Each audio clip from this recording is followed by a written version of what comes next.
Hello guys, आप सबका स्वागत है मेरे यूट्यूब चैनल में। तो हम एनालिसिस करने जा रहे हैं निफ्टी और बैंक निफ्टी का। तो बैंक निफ्टी हम वीकली टाइम फ्रेम पे स्टार्ट करेंगे, फिर डेली और टॉप टू बॉटम एनालिसिस करेंगे और कल के लिए प्लान करेंगे कल कैसे मार्केट ट्रेड कर सकता है, क्योंकि आने वाले दिनों में बहुत साइडवेज देखने को मार्केट मिला है 2 वीक से। तो अब आने वाले वीक हमें कैसे देखने को मिल सकता है तो वो डिस्कस करेंगे। तो वीकली टाइम फ्रेम में मार्केट कैसा देखने को मिल रहा है, वीकली टाइम फ्रेम में देखें तो बैंक निफ्टी में मार्केट अपसाइड गया, फिर स्लो एंड स्टडी नीचे आता हुआ अब इस जगह के आसपास थोड़ा सा साइडवेज होके पहले ऊपर की साइड ब्रेकआउट दिया, फिर वापस से नीचे आके नीचे की साइड ब्रेकआउट दे दिया। तो दोनों साइड ब्रेकआउट दे दिया। तो अब यहाँ पे एक एक स्पिन टॉप कैंडल कह सकते हो आप, इस तरह की कैंडल बनी है। तो अब इसके नीचे आता है तो मार्केट धीरे धीरे नीचे आता हुआ देखने को मिल जाएगा आपको। और अगर यहाँ से वापस से रिकवर कर जाता है तो फिर आप स्लो एंड स्टडी ऊपर जाता हुआ भी देखने को आपको मिलेगा। इस रेंज के अंदर थोड़ा वॉलेटाइल होगा, जब तक इस रेंज के बीच में रहता है हम थोड़े से हाफ क्वांटिटी में ट्रेड करेंगे या फिर ट्रेड को अवॉइड करेंगे जब तक कि कोई शेयर सेटअप नहीं देखने को मिलता। अब डेली टाइम फ्रेम में आते हैं तो हमें देखने को मिला इस जगह पे पूरा मार्केट एकदम पूरा वॉलेटाइल मार्केट था। फिर 2 दिन मार्केट में ट्रेंड देखने को मिला। तो अब मार्केट में अगर ये इसके नीचे जा रहा है तो मार्केट में एक और सेलिंग देखने को मिल जाएगी और यहाँ से लेके मतलब एक पैनिक सेलिंग इसके नीचे आ सकती है। जो कि हमें सेलिंग के अंदर क्या करना होता है, सिंपली जो विक्स लोअर एरिया पार्ट बन रहा है उसके नीचे जैसे निकल रहा है उसके नीचे हम सेल कर सकते हैं। हमारा टारगेट एक कोई नेक्स्ट सपोर्ट एरिया के आसपास तक का बना सकते हैं। तो अगर ये इसके नीचे निकल रहा है तो फिर हमें एक और सेलिंग देखने को मिल जाएगी। डेली टाइम फ्रेम में एक अच्छा सेल साइड पैटर्न भी दिख रहा है हमें कि ऊपर गया, ये लेवल ब्रेक किया, ब्रेक करने के बाद रीटेस्ट लिया, एक बार सेलिंग आई, फिर वापस से रीटेस्ट करने के बाद वापस दोबारा सेलिंग आ रही है। तो अगर यहाँ पे अगर सेलर डोमिनेट हो गए तो वापस से इसको नीचे ला सकते हैं और एक अच्छी खासी वापस सेलिंग देखने को मिल सकती है। और अगर बायर यहाँ पे स्ट्रॉन्ग हुए तो फिर स्लो एंड स्टडी जाते हुए इसको ब्रेक कर देगा नेक्स्ट टाइम आते टाइम, और नेक्स्ट टाइम इसके ऊपर निकलेगा और ये फिर हमारे अपसाइड के मोमेंट हमें देखने को मिल जाएगा। तो इस तरह से मार्केट मूव कर सकता है।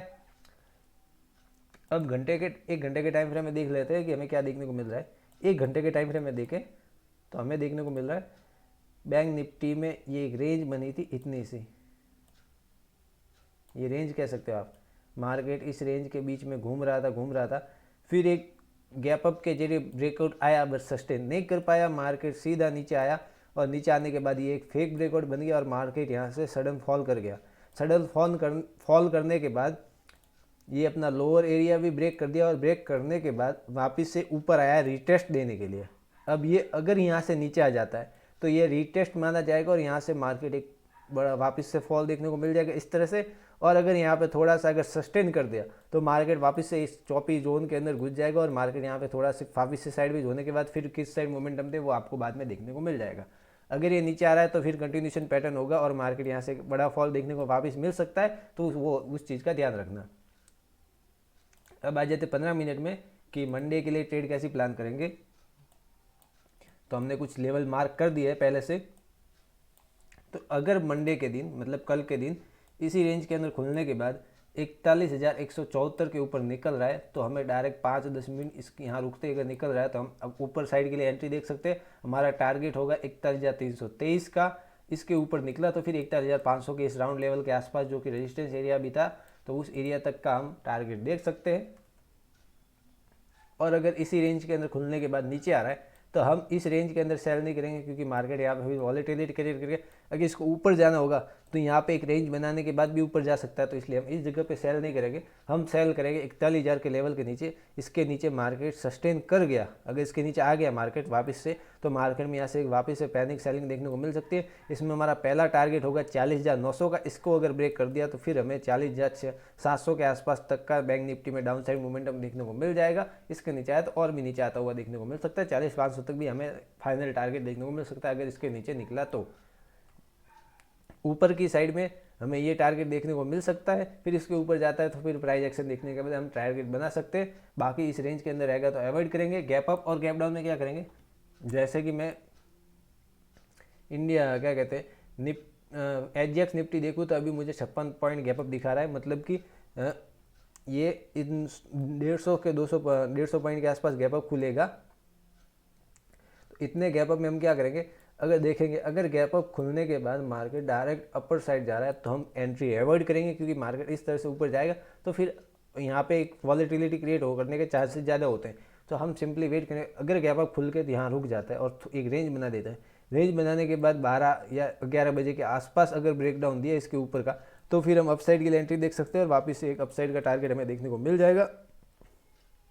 अगर गैप अप खुलने के बाद ये इस तरह से बना के डाउन साइड ब्रेक कर देता है तो फिर हमें एक डाउन साइड भी फॉल देखने को मिल सकता है। अगर ऐसा हो जाता है कि ये गैप अप खुल के डायरेक्ट नीचे आना स्टार्ट कर दे तो फिर हमें एक नेगेटिव प्राइस एक्शन जैसे हमें देखने को मिलेगा इस तरह से, तब यहाँ पे सेल कर सकते हैं और एक डाउन साइड तक का टारगेट ले सकते हैं। हमें एक नेगेटिव प्राइस एक्शन का वेट करना है। अगर हमें नेगेटिव प्राइस एक्शन देखने को मिला हम सेल एंट्री देख सकते हैं। यहाँ पे गैप डाउन में हम क्या करेंगे, गैप डाउन में अगर डायरेक्ट नीचे जा रहा है तो एंट्री नहीं लेंगे। गैप डाउन में यहाँ तो एक थोड़ी देर रेंज बना दे या फिर हमें एक प्राइस एक्शन एरिया बता दे, यहाँ मतलब मार्केट थोड़ा सा ऊपर जाने के बाद कहीं से रिजेक्शन ले रहा है और रिजेक्शन लेके वापस से नीचे आ रहा है और डे लो ब्रेक करते रहे तो हम सेल एंट्री देख सकते हैं और हमारा डाउन साइड की ये तीनों टारगेट देखने को मिल सकते हैं हमें। तो इस तरह से हम गैप अप और गैप डाउन में ट्रेड कर सकते हैं। अब आ जाते हैं निफ्टी की तरफ। तो निफ्टी हम खोल लेते हैं वीकली टाइम फ्रेम में अंदर।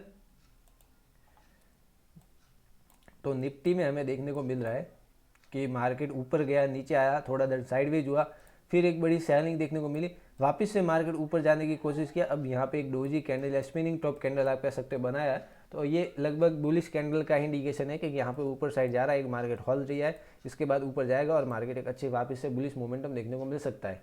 और मार्केट में एक ट्रेंड लाइन भी ब्रेकआउट हुई थी,